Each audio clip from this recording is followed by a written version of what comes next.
corrigir, mas também atendeu a outros interesses, dá um interesse maior da população.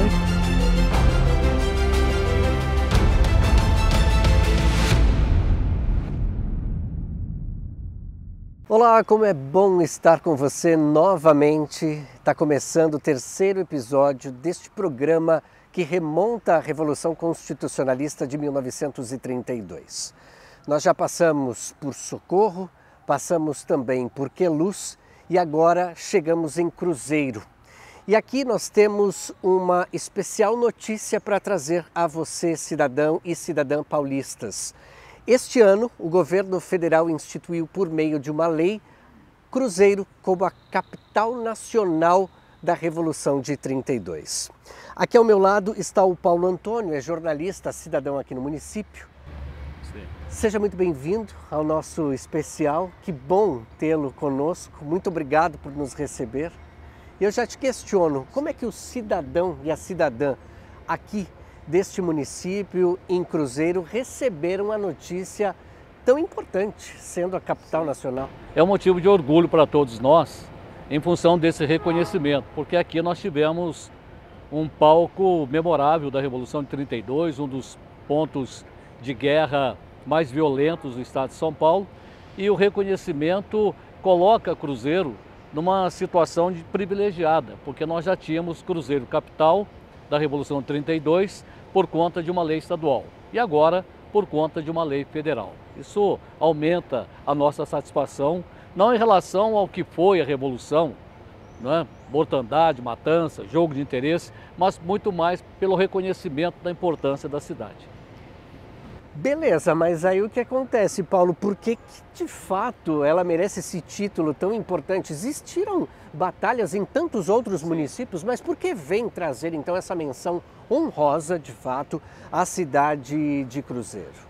Pela localização estratégica de Cruzeiro, o Comando Paulista colocou a cidade num ponto central dessa revolução, montando aqui o seu quartel-general, do general Euclides Figueiredo, porque daqui partiriam as forças em direção à tentativa de uma tomada do estado do Rio de Janeiro, para a derrubada do presidente Getúlio Vargas e aí partir então para uma nova Constituição Federal. Então, pela localização estratégica de Cruzeiro, é que ela apareceu e muito bem dentro desse cenário.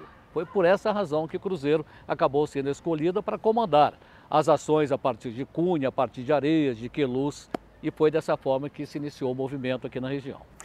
E aí a gente tem um cenário aqui propício para tudo isso, não Sim. é? E haja vista que é muito comentado, então, esse cenário diante de tantas batalhas, né? Em alguns municípios, Paulo, não aconteceram as guerras propriamente ditas, né? Ali os soldados, os conflitos. Mas aqui em Cruzeiro, sim, uma batalha muito sangrenta, como se narram por aí, né? É tida como a batalha mais sangrenta da Revolução, no Alto da Serra, na região do Pico do Itaguaré, da Gomeira e também na região do Grande Túnel. Segundo as informações não oficiais, cerca de 200 pessoas morreram nesses conflitos. A cidade ficou totalmente isolada, Cruzeiro ficou sitiado no período dessa revolução. Ninguém entrava e ninguém saía, a não ser o movimento dos próprios soldados do Comando Paulista e depois também após a invasão federal através desses soldados. Então, o cenário em Cruzeiro foi propício para essa grande batalha, até porque os paulistas estavam esperando os mineiros como amigos. E quando as tropas paulistas se assentaram aqui em Cruzeiro no dia 13 de junho, aliás, 13 de julho, não é? Quando as tropas se assentaram aqui, o comando do general Euclides Figueiredo já sabia que os mineiros viriam para atacar e não para se somar, porque Minas apoiaria São Paulo. E numa negociação entre o governo mineiro e o presidente Getúlio Vargas, Minas mudou de lado.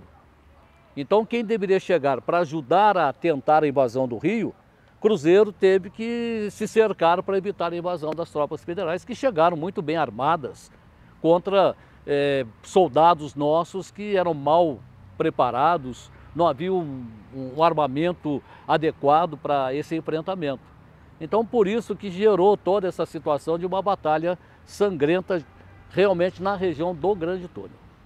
Muitas pessoas afirmam que ali no túnel mesmo, né, morreram muitas pessoas, mas em cima também aconteciam as batalhas do túnel, né? Os paulistas, eles bloquearam o túnel com vagões para evitar que as tropas mineiras entrassem por ali. Só que as tropas mineiras utilizaram de pelo menos mais 2 ou 3 acessos. Pela garganta do Pico do Itaguaré, onde ficava a trilha do Descaminho, pela garganta do Embaú, bem acima do túnel, e também pela região do Retiro dos Barbosas, do município de Lavrinhas. Então, enquanto São Paulo se defendia, os mineiros foram, e as tropas federais, foram cercando as nossas tropas. E ali, então, teve que se bater em retirada, teve que se render, cerca de 1 mês e meio ou 2 meses após o início da Revolução. Então, foi a estratégia paulista que não funcionou. A realidade é que os federais estavam muito mais bem preparados do que São Paulo. Porque para pegarem armas somente o pessoal do Exército, da Polícia, daquela época, né, da Força Pública. Os voluntários atuaram muito mais por paixão, muito mais induzidos pela campanha que vinha de São Paulo para cá, de que nós tínhamos que lutar por uma nova Constituição e para o fim da ditadura de Getúlio Vargas. Para o nosso telespectador, só para vocês se ambientarem, nós estamos aqui num local tão gostoso, não é? E aqui a gente está ouvindo diversos barulhos. E aí eu tento mencionar o barulho daquela revolução. Sim. São Paulo não tinha um armamento tão interessante assim diante dos mineiros. Mas existia também a matraca que trazia esse barulho. Por exemplo, passou uma moto aqui, a gente escutou esse barulho e nos assusta. Será que da mesma forma aconteceu? Essa engenhoca que a gente chama, matraca, ela foi montada nas oficinas da ferrovia aqui em Cruzeiro, para imitar o barulho. Era como se fosse uma enroladeira de linha daquelas antigas, e ali se fazia na manivela, através de placas de aço, ela imitava o barulho da metralhadora, porque os federais tinham metralhadora, tinham armas para aquela época de grosso calibre. Aqui, segundo alguns relatos, usaram até espingarda de caçar passarinho, porque não havia o armamento, não havia treinamento. Então o jeito era tentar intimidar os adversários com essa chamada matraca que imitava o barulho, né, da metralhadora. Só que não funcionou. Essa é a grande realidade. Né? No começo tudo bem, mas depois falou, não é uma metralhadora. É uma engenhoca que eles montaram lá, porque há diferenças no eco de uma metralhadora em relação a uma matraca. Foi isso que aconteceu também. Não é? Quais eram os sentimentos dos cruzeirenses em relação aos mineiros, que estavam ali numa tentativa de, primeiramente, vamos juntos com os paulistas, mas de repente mudou-se a casaca ali, se a gente puder dizer assim, trocaram o uniforme, como é que fica isso? A verdade é que não ficou nenhuma mágoa, nenhum ressentimento em relação aos mineiros. Tanto que Cruzeiro é uma cidade que possui mais de 50% de seus habitantes, pessoas oriundas de Minas Gerais. Os políticos da cidade em 1930, 32, 33 eram na sua maioria getulistas. Eles eram contra essa revolução, porque eles apoiavam Getúlio Vargas. O intendente que era nomeado, o intendente, o mesmo que prefeito, eles apoiavam o Getúlio Vargas. A principal liderança política da cidade, o doutor Diogo Bastos, era abertamente getulista. Então não houve nenhum ressentimento, não ficou nenhuma mágoa em função dessa mudança de posição dos mineiros. Talvez a nível de estado de São Paulo sim, mas para nós aqui não, porque já havia na cidade muitos mineiros que para cá vieram em busca de empregos nas nossas empresas aqui.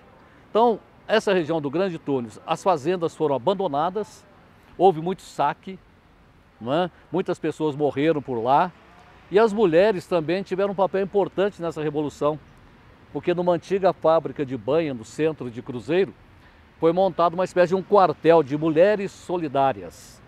As mulheres aqui residentes, que ali preparavam a alimentação dos soldados, trabalhavam como costureiras na preparação das fardas, também recebiam cartas de familiares daqueles soldados que vinham de fora, ajudavam a comprar alimentos, comprar cigarros para esses soldados, e desse ponto, no centro da cidade, da antiga fábrica de banha, partiam os caminhões levando alimentação até a região do Perequê, região do Passa 20, Entre Rios, para que os soldados pudessem receber essa assistência de mulheres solidárias. Então foi um outro quartel que se montou aqui na cidade. Mas devido à fragilidade, a força montada no Alto da Serra foi perdendo a sua consistência. Aí o que aconteceu? Em vez de invadir o Rio de Janeiro, o estado de São Paulo teve que se defender. Então, em vez de ir para o ataque, São Paulo ficou na defensiva. porque as forças federais tinham muito mais poder bélico. Aí com a tomada de Areias, de São José do Barreiro, Bananal, Queluz, Paraty, aliás, Cunha, na divisa com Paraty, Cunha também teve violentos combates, aí foi caindo, cada cidade caindo, cada quartel caindo, como se fosse um efeito dominó, até que chegou a via de Cruzeiro, não tinha para onde correr. Então os paulistas tiveram que abandonar as armas e assinar um termo, o termo do armistício, que foi assinado aqui em Cruzeiro também, que muita gente diz que é o acordo para o fim da Revolução, né? Só que foi um ditado unilateral. Quem ditou as regras desse acordo do armistício foram os representantes do Getúlio Vargas. E na realidade representa uma rendição dos paulistas. Aquele documento que ainda está preservado representa uma rendição. Os paulistas tiveram que assinar, se curvar e assinar essa rendição, que a gente chama de acordo do armistício. Criaram esse termo para não dizer que São Paulo perdeu, que São Paulo saiu humilhada dessa questão. E foi na escola Arnolfo Azevedo, ainda existente no centro da cidade, chamado Primeiro Grupo, onde as duas tropas assinaram esse acordo. Vou segurar essa informação contigo para daqui a pouquinho a gente falar um pouco mais sobre isso. Mas eu queria voltar numa situação. Sim. Me corrija, por favor. Eu estou aqui te entrevistando, a gente está batendo um papo. Papo até gostoso. Muito bom, agradável. Não sei se eu estou demais da conta, demais importante. Numa situação dessa, eu fico pensando os sentimentos dos cruzeirenses em relação aos mineiros, dos mineiros Sim. para os cruzeirenses. Me parece que, como você mesmo disse, existe uma certa amizade, né? Natural que isso aconteça, Sim. somos irmãos. Agora, a ideia era de que houvesse de fato uma nova constituinte para que se colocasse Getúlio Vargas de lado. E como é que fica esse sentimento dessa questão política, né? Não houve abalo político na cidade. O que houve foi um abalo econômico. A cidade perdeu o fluxo financeiro do seu comércio, nosso comércio era polo regional e tudo isso foi afetado de um momento para o outro. A cidade parou, não é? Se ficou por parte da população alguma revolta em relação ao Getúlio Vargas, aos mineiros, partiu do Partido Comunista. Porque Cruzeiro era uma cidade tida como uma fonte de comunistas do Brasil, era conhecida como a Moscouzinha brasileira, apelidada pelo Oswaldo Aranha, que era assessor direto do Getúlio Vargas, não é? Então, se ficou alguma coisa, foi nesse sentido, político. Mas a população não, a população aos poucos foi absorvendo os efeitos dessa revolução e de qualquer queixúncula ou rugas que ficaram, e a população não teve essa discriminação, preconceito em relação aos mineiros. Até hoje a cidade recebe muitos mineiros para comprar, para trabalhar, né, devido a que ser um pequeno centro industrial da nossa região. Então esse sentimento não ocorreu. Os políticos influentes eram getulistas, como eu disse a você. Os comunistas do Partido Comunista do Brasil, eles eram contra o Getúlio em qualquer circunstância. E ficou por parte deles alguma coisa, mas eles também com o tempo foram se dissolvendo. Então essa revolta, sentimento, não ficou nada não acredito. Como é que vocês têm observado, né? 92 anos se passaram. Sim. A gente acabou de falar aqui sobre a lei que institui, então, Cruzeiro como a capital nacional da Revolução de 32. Já havia, então, esse movimento por parte do governo estadual, a Assembleia Legislativa do Estado de São Sim. Paulo. A partir desse momento, então, o que muda para a sociedade de Cruzeiro? É possível tentar trazer um diálogo sobre isso? É difícil, até por uma questão cultural. É muito difícil você mexer com esse tempero da Revolução, mas fica um sentimento para quem conhece a história, para quem gosta da cidade, tem ligação, raízes com a cidade, fica um sentimento de orgulho. Para nós é um motivo de orgulho a cidade ser considerada a capital nacional da Revolução, muito embora saibamos que isso não trará nenhum benefício, do ponto de vista econômico, cultural, turístico, nenhum. Apenas a consideração, não é? É algo que a gente vai ter do nosso arquivo, mas que não vai propagar a cidade conforme a gente espera. Essa é a impressão que a gente tem. Não vai atrair novos turistas, a não ser que tenhamos a conclusão das obras no Grande Túnel, através do município de interesse turístico, uma verba estadual, que está sendo aplicada no Grande Túnel, na acessibilidade, Museu da Ferrovia. Isso pode resultar em algum benefício. Mas de resto é apenas a consideração, o orgulho dos cruzeirenses de Cruzeiro, a capital nacional da Revolução. Nesse sentido, né, Paulo, trazendo uma menção aos próprios parlamentares que estão acompanhando a gente agora aqui na TV Legislativa, né? Em 8 anos, haverá então um processo de 100 anos, o centenário da Revolução. Sim. E aí a gente já pode começar a pensar e de como estruturar isso, né? É um município de interesse turístico, o MIT, fomentando tudo isso, né? Pensando no que pode ser trazido para cá. A Revolução não pode cair no esquecimento, porque nós já tivemos o auge aqui em Cruzeiro das comemorações. Nós tínhamos sessão solene, desfile de ex-combatentes, mas eles foram morrendo, foram passando e foi perdendo esse conteúdo. Todo ano tem a sessão em homenagem à Revolução de 32. É uma homenagem àqueles que participaram desse movimento. A Câmara Municipal, por força de lei municipal, faz um ato solene para não cair no esquecimento.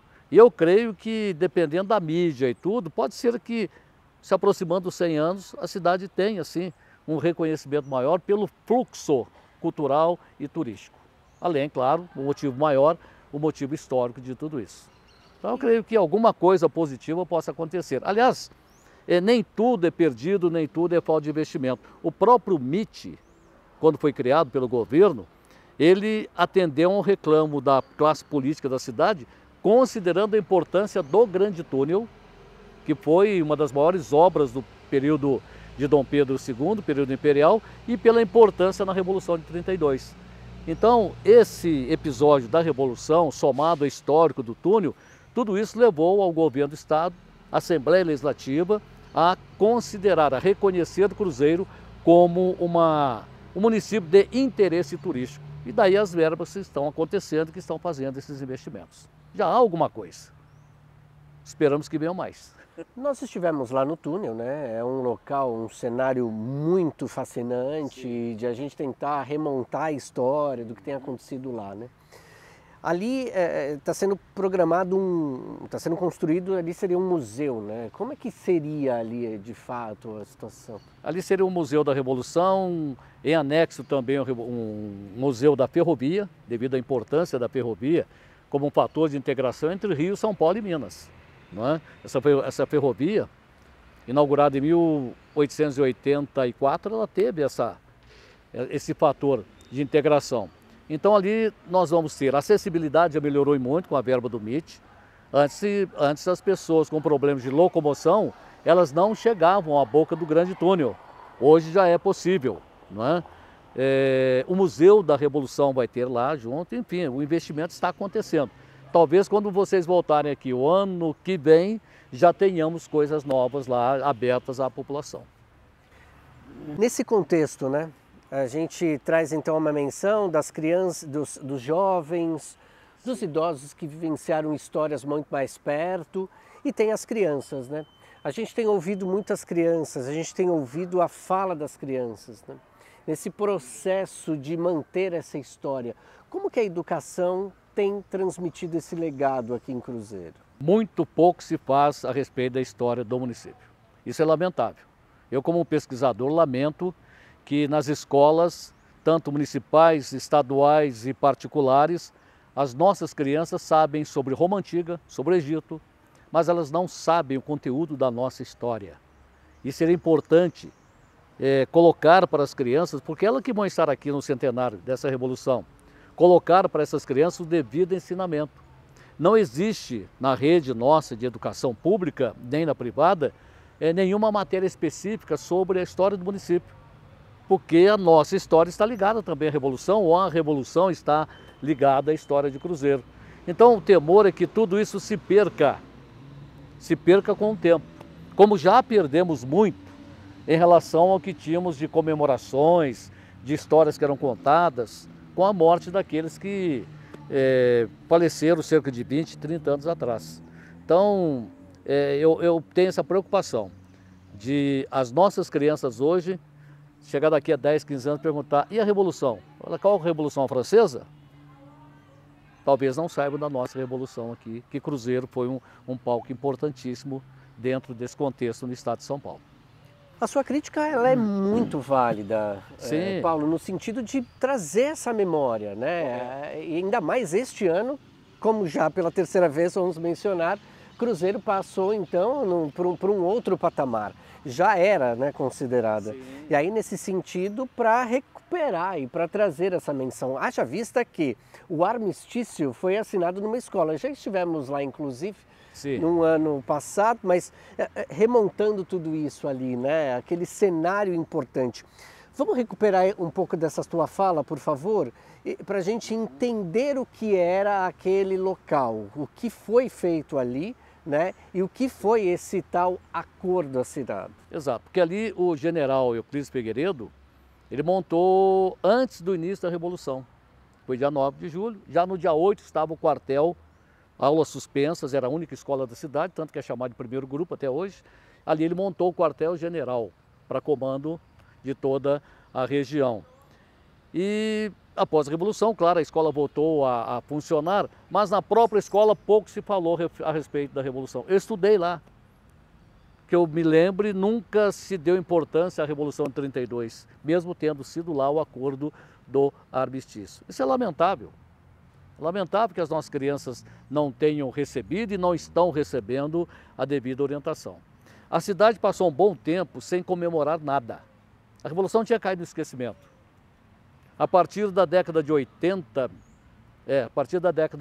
meados do ano de 1900, da década de 1980, é que a cidade, por força de uma lei municipal, passou a comemorar o 9 de julho. Até então, no esquecimento, se você perguntasse o que foi 9 de julho, uma praça lá em São Paulo, uma avenida em São Paulo, nome da praça aqui em Cruzeiro, 9 de julho, entendeu? Então, algumas incoerências marcaram essa omissão das nossas autoridades no passado, de relembrar, porque terminada a Revolução, um ano depois foi construído o mausoléu do soldado do cemitério Santa Cruz. De lá para cá pouco se falou a respeito da Revolução de 1932. E existe até uma incoerência, não sei se vale o registro, a principal praça da cidade chama-se 9 de julho. Mas nessa praça está um soldado que lembra a Segunda Guerra Mundial, a participação de cruzeirenses na Segunda Guerra Mundial. Muita gente, por falta de conhecimento, acha que essa estátua é em homenagem à Revolução de 32. Então as incoerências vão por aí por falta de conhecimento. Mas ainda houve um tempo em que se comemorou e hoje se faz um ato, como eu disse, 9 de julho é feriado estadual e se faz um ato na Câmara pela manhã para lembrar os nossos grandes homens que estiveram lá na luta. O armistício em si é um documento, ainda está preservado, obviamente, não é? Guardam-se ali que tipos de informações, dados? É um acordo, ele é curto. Ele é um acordo em que, para mim, é uma rendição, é um termo de rendição, não é? Que fala da necessidade de saída dos líderes do movimento, do país, entendeu? É bem assim, vago. Eu considero ser vago. Não fala ou diz ou escreve, termina aqui a Revolução porque fizemos um acordo, isso e mais aquilo, daqui a 2 anos vão ser uma constituinte. Não, não fala nada, não estabelece nada. Foi apenas um ato para não cair naquele que todo mundo já sabe, naquele fato de uma rendição dos paulistas. E o que era mais importante? Que os paulistas vencessem ou de fato conquistassem o que foi conquistado 2 anos depois? O que foi conquistado 2 anos depois, porque vencer não venceria, não é? Eu tenho comigo que essa revolução foi das oligarquias paulistanas, daqueles políticos, fazendeiros que mandavam na época e que não concordavam com as nomeações de Getúlio Vargas para interventores no estado de São Paulo e outras medidas mais. Isso motivou a população, criou aquele estado de ânimo, vamos derrubar o Getúlio Vargas. Isso aí não iria funcionar de jeito nenhum, mas o efeito foi bom. Querendo ou não, 2 anos depois saiu a Constituinte. Foi por conta da Revolução ou foi por desejo do próprio presidente Getúlio Vargas? Saiu a Constituição, mas ele ficou um bom tempo ainda como ditador, até 1946, 47. Foi por conta da Revolução que saiu a Constituinte? Ou foi por desejo do próprio governo federal? Observando então, não é, essa nova Constituição lá em 34, depois 88, né, o que a gente pode de repente trazer como como conversa nessa linha, né, do tempo. E aí a gente vai amarrando tudo aquilo que a gente já conversou aqui, né? É importante que se mantenha essa data, que se mantenha o 9 de julho, no sentido de trazer ainda o que pode ser mudado, o que pode ser mexido, né? Todo ano a gente vai falar sobre o 9 de julho, não tem como. Ele está no calendário, a gente vai passar por ele. Foi o maior conflito do país, da história do país, foi 9 de julho. Tivemos conflitos no norte, no sul, mas a Revolução de 32 foi o maior conflito armado da história do Brasil. Eu tenho como tendo sido nesse volume aí de conflitos e tudo mais, o Estado de São Paulo que promoveu esse grande. Então não pode ser esquecido e tem que servir de exemplo também para o futuro. Ninguém quer uma nova revolução e nem vai haver revolução. Não acredito que tenhamos mais condições de fazer revolução, não é? Mas fica um marco, é um marco histórico que serve de exemplo para nós hoje e também para o futuro. Nesse sentido, olhando lá para frente, né, nesses 100 anos, né, o que poderia ser e o que deveria ser de tão vantajoso para se comemorar daqui 100 anos? O resultado da Constituinte. Mal ou bem, o Getúlio fez uma Constituinte lá, meio que mequetrefe, não é? A de 88 tentou corrigir, mas também atendeu a outros interesses, não o interesse maior da população, enfim. Mas eu acho que o efeito da Revolução, de uma mudança no país, que começou lenta em 1934, mas que seguiu até o restabelecimento da democracia, que nós tivemos a partir da eleição de 47 para prefeito, né? Mas eu acho que esse é um marco, e esse marco não pode cair no esquecimento. Quem sabe, quando comemorar os 100 anos, tenhamos um movimento maior no estado de São Paulo. Precisa ter, né? Paulo, eu quero muito agradecer esse papo, não é? Agradecer essa ideia e essa motivação que te traz, né? Aqui você mora em Cruzeiro, existem pessoas que pensam essa revolução, mas o que te impulsiona também a continuar a falar sobre ela? Devido à importância histórica dela, né? Eu até 10 anos atrás eu pouco conhecia a respeito da Revolução. Eu fui fazer a pesquisa sobre a história do município, sobre a verdadeira história, porque toda história tem uma história. E eu fui levantar a história do município com pesquisas aqui, pesquisas no arquivo do Estado de São Paulo, e a Revolução passou a figurar realmente como um momento importante para nós. Então isso motiva a continuar nas pesquisas e motiva a defender que as nossas escolas ensinem a respeito da história do município. Porque não é só problema de Cruzeiro, não. Creio eu que todos os municípios do estado de São Paulo, do país, pouco se fala a respeito da importância das nossas raízes. Porque nós temos que conhecer o berço onde nós moramos, onde nascemos. São as nossas raízes que estão aqui. Então, pegando a Revolução, hoje nas escolas pouco se fala, pouco se conhece da Revolução de 32. Mas nós temos que continuar, insistir, persistir, para que essa história não seja esquecida e que ela não fuja do âmbito da história do município. Paulo Antônio é jornalista, muito obrigado por esse bate-papo, muito obrigado por esse momento. Agradecendo então a você, Paulo, eu agradeço aos cruzeirenses e parabenizo por este ano então terem sido reconhecidos Sim. como, de fato, cidadãos da capital da Revolução Constitucionalista de 32. Eu é que agradeço vocês por mais uma vez estar dando uma pequena colaboração, né, dentro deste grande programa que vocês produzem. Muito obrigado. Obrigado a você. E a você, cidadã paulistas, muito obrigado pela companhia. A gente se encontra na programação da Rede Alesp.